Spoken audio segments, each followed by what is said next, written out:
अंजू दादरी एक वो बीमारी है जिसको इसके जात के समाज वाले इसका विरोध नहीं कर रहे। क्यों? इसने जिनके साथ भी फ्रॉड किया है, ये डाब ढाणी से एक लड़का है, उसकी हकीकत खुद आंखों के सामने देखी, उसके बाद मैंने वीडियो डाल रहा हूं। तो ये अंजू दादरी वाली कितनी सच है यदि इस हिसाब से देखा जाए, और ये अंजू दादरी वाली का कोई प्रशासन जांच नहीं कर रहा। जब से इसकी ये जो 6-7 आदमियों के साथ जो घटना हुई है, इसकी पूरी कुंडली खोल के जांच करवाई जाए और इसकी पूरी हकीकत बाहर निकाली जाए। कहीं जाकर किसी लड़की की शादी में मैंने 2 दिन मजदूरी करी है, वो मेरे पैसे हैं, मेरे को नहीं जचता। ऐसा आदमी कभी मजदूरी करेगा? दिखावे के लिए कुछ कर सकता है, ऊपरी ढोंग हो सकता है, क्योंकि सच्चाई हकीकत भारत की मजबूरी है। प्रशासन इतना निकम्मा और नीच है। अभी बलम्बा का सुरेश पंडित कितने करोड़ का गमन करके गायब हो गए, आज तक नहीं पता। अजीत कैबिनेट मंत्री तक ये मुकदमा जा गया, अनिल विज के ऑफिस तक, फिर भी कोई परिणाम सार्थक नहीं हुआ, क्योंकि हमारे प्रशासन की नाकामयाबी है। जब इतने आरोप लग रहे हैं आदमी के व्यवहार पे, चरित्र पे, कर्म पे, और उसके बावजूद भी कुछ नहीं हो रहा। ईवीएम मोखरा वाली एक साध्वी है, उसके खिलाफ कई फोर्स उतराई, देवा ठाकुर, शुक्राईनाथ, कोई हिंदू सेना दल के नाम से न जाने कितने लोग आए, हम इसके विरुद्ध ये कर रहे हैं, ये गलत कर रही है, वो कर रही है। मानते हैं वो झाड़े गलत लगा रही है, लोगों से पैसे गलत ले रही है, गलत रास्ते से ले रही है, धार्मिक कार्य गलत रास्ते से चल रहा है। मैं इसलिए कह सकता हूं जो कर्म कर रही है उस कर्म के लिए वो मार्ग उचित नहीं है। हाँ, 1000 में से एक आदमी को फायदा हो गया, 2 को हो गया, ज्यादा की मैं गारंटी नहीं दूंगा। तो प्रशासन कहीं जांच नहीं करता है। तो उसी तरह अंजू दादरी वाली की पूरी हिस्ट्री, इसने अपनी जात समाज के लोगों से धोखा क्यों नहीं करा? ये कर्म जितने भी करे इसने दूसरी जात समाज के लोगों के साथ करे हैं। क्योंकि मैं इस बात पे गौर इसलिए किया, हर क्रिमिनल जो होता है अपना बैकग्राउंड तैयार करता है। प्रोफेशनल क्रिमिनल जो हो जाते हैं वो अपना एक पर्टिकुलर बैकग्राउंड तैयार कर लेते हैं, काम करने का एक फील्ड तैयार कर लेते हैं, काम करने का रास्ता तैयार कर लेते हैं। उन्हें पता होता है यदि यहां ज्यादा दिन बकवास करेगा तेरा मुंह फूट जाएगा, तेरा धंधा नहीं चलेगा, या तो जो भी कर रहा है एक्टिविटी नहीं चलेगी। तो वो अपनी समाज दायरे और अपनी व्यवस्था को समझते हुए वो काम करते हैं। तो इसने भी जो काम आ रहा है वो यही मेरे को समझ आया कि ये इसने अपने बड़ी रणनीति से काम कर रही है। क्योंकि कुछ बातें होती है जो प्रशासन को जांच करनी चाहिए, किसी भी यूट्यूबर की औकात नहीं है वो जांच कर दे या उस जांच पे मोहर मार दे। अपना व्यू भी रखने का अधिकार नहीं होता। ये तो मैं जांच रिपोर्ट बनाता हूं, बैठता हूं, देखता हूं, सुनता हूं, उसके ऊपर बाद में ये निष्कर्ष निकला इसने अपनी जात समाज के लोगों को क्यों नहीं पकड़ा। जिनमें से पकड़ा उसमें से 2 या 3 तो जाट समाज के लोग हैं, कोई खत्ती है, कोई जोगी है।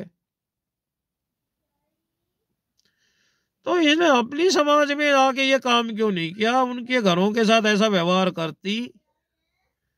जब इसका खुद का लड़का कहता है इसकी मां को मर जाना चाहिए, वो मैंने इंटरव्यू नहीं लिया, किसी और ने लिया, मैंने सुना है। तो मैं यही कहूंगा ये अंजू दादरी का जो मुकदमा है प्रशासन इस पे ढील न बरतते हुए, क्योंकि ये पर्टिकुलर इसमें लोग कितने और इसके साथ है, बैकग्राउंड में इसके पीछे से सपोर्टर हैं, जब वो लोग कह रहे हैं भाई मैं इस रुपयों में इस तरह बर्बाद हुआ हूं, भाई मैं इस तरह रुपयों में टूट रहा हूं, मेरा को ये नुकसान हुआ है,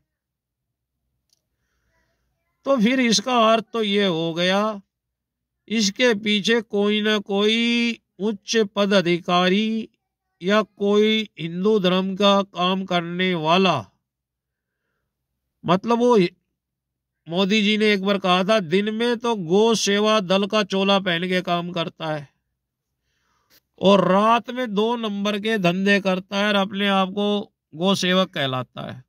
वो बात किसी इंटरव्यू में मोदी जी ने कही थी, मुख्यमंत्री रहते हुए कही थी या किस प्रधानमंत्री बने तब कही थी, एक इंटरव्यू मैंने उनका सुना है। और बोला इनका पूरा डेटा निकलना चाहिए, इनकी हिस्ट्री निकलनी चाहिए, फिर इन पे कार्रवाई होनी चाहिए। मुझे तो वही समय लग गया प्रशासन इस पे ध्यान से, इस पे काफी बारीकी से गौर करे, हर पहलू की जांच करे, पर भारत में किसी पे कोई कार्रवाई होती नहीं है। अनिल विज कैबिनेट मंत्री है, उनने भी सुरेश पंडित पे गुहार लगाई थी, क्या निकला बालंबा वालों को पूछ लो जाके। आज तक वो कहाँ गया, किधर गया, कहाँ गया, किसने उसको जिंदा कहां तक पहुंचाया, इतनी मामूली रिपोर्ट भी नहीं आई है दुनिया में। भाइयों मैं तो एक ही बात कहूंगा, कैमरे पे आके रोने वाले या बखमा चादर डाल के हिंदू भेष रखने वाले, इन सब से जरा सावधान रहना। ये कैमरे पे आके जो रोते हैं ना वो सारा झूठ होता है, मूल मकसद होता है इनका रुपया कमाना, किसी की प्रॉपर्टी हड़पना, किसी का जीना हराम करना, अपनी जेब भरना, पराया माल राम नाम खपाना और पराया माल अपना, बस। इसलिए संजू दादरी भी अभी भी कोई कैमरा बनाता है, किसी को भाई बनाती है, किसी को कुछ बोलती है। अब ये डाब ढाने वाला लड़का जो है उसको तो उसके, यदि मैं आप कह दो मैं झूठ बोलता हूं, अरे उसके 5 किलोमीटर दूर से पता चल रहा है उस लड़के के साथ क्या हुआ है, 5 किलोमीटर दूर के लोग बता रहे हैं।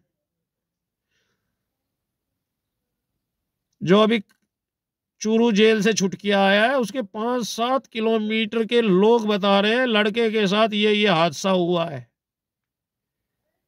जिस व्यक्ति के इतनी दूरी से लोग गवाही दे रहे हैं तो वो लड़का झूठा कहां से मालूम है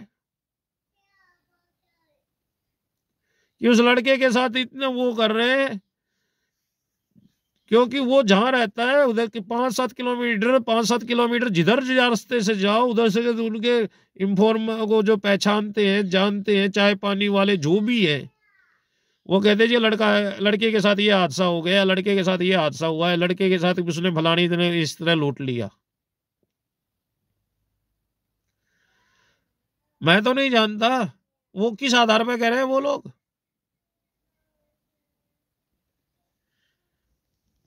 तो इसका मतलब जो भी ये जो काम करते हैं इनके पीछे कोई ना कोई उच्च अधिकारी साथ में है, एक बात तो तय हो गई। क्योंकि मैं मेरे कानों से नहीं सुनता, मेरी आंखों से उस व्यक्ति को बोलते हुए नहीं देखता, तो मुझे एतबार नहीं हो रहा था। आज ये मसला चलते कितना टाइम हो गया होगा, 4 महीने हो गए होंगे, 5 महीने हो गए, मैंने कोई वीडियो रिपोर्ट पेश नहीं करी। क्यों नहीं कर रहा? क्योंकि मुझे पता था मुझे नहीं करनी। हाँ, अब मुझे कोई सच बोलने वाला जिसने भुगता वो मिला, वो खुद नहीं मिला, अनजान आदमी उससे 5 से 7 किलोमीटर दूर बोलता है फलाने लड़के के साथ ये हुआ है, और तो दूसरे तीसरे गांव में गया, भाई फलाने लड़के के साथ फलानी औरत ने ये काम किया है। अब मैं तो उनको नहीं कह के आ रहा तुम ये बात बता दो मुझे, मैं तो किसी और चीज की रिपोर्ट करने गया था, दूसरे लड़के की, और वहां से रिपोर्ट मिल रही है ये। तो इसका मतलब ये हुआ ये घटना पुख्ता है। कैमरे पे आके आंसू गिरना, समझ ले मुझे लूट लिया, दुनिया ने मुझे लूट लिया, मैं हिंदू धर्म की सेवा कर रहा हूं, हम हिंदू धर्म के टाइगर है। टाइगर क्या है? तुम वो टीगर भी नहीं हो कैरम बोर्ड वाले।